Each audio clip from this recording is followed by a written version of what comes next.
24%, 4%, j'entends plein de chiffres sur les inégalités de salaire femmes-hommes.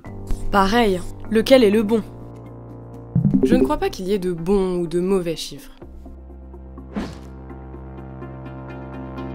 Il y a plusieurs manières de mesurer les écarts de salaire femmes-hommes. Chacune d'entre elles permet d'appréhender différents facteurs d'inégalité.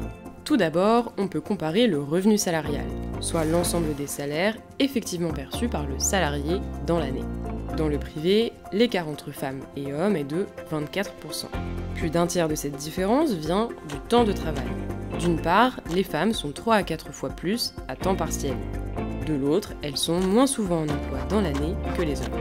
Mais on peut aussi comparer les salaires à temps de travail identique, donc en équivalent temps plein.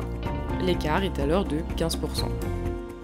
Il traduit notamment le fait que certains métiers ou secteurs d'activité plus ou moins rémunérateurs soient encore très genrés. Il prend aussi en compte les inégalités hiérarchiques, avec seulement un quart de femmes parmi les cadres dirigeants dans les grandes entreprises. Enfin, pour éliminer tous ces facteurs, on peut regarder l'écart de salaire pour un temps de travail et un poste comparable. On obtient alors 4%. C'est donc 4% le chiffre à retenir? Non, pas forcément. Retenir uniquement ce chiffre, c'est passer à côté des inégalités de temps de travail qui sont importantes et s'accentuent notamment quand on devient parent. Vous saviez que les femmes en couple, avec enfants, sont 6 fois plus souvent à temps partiel que les hommes?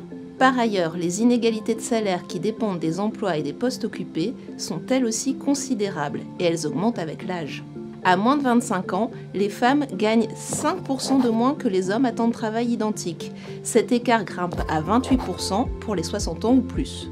Enfin, il faut noter que 4% d'écart de salaire à poste équivalent n'est pas forcément synonyme de discrimination salariale. Une partie de l'écart peut s'expliquer par d'autres facteurs, comme l'expérience, l'ancienneté, le diplôme.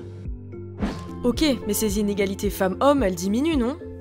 Et oui, l'écart de revenu salarial, donc le chiffre le plus englobant, est passé de 34% en 1995 à 24% en 2021.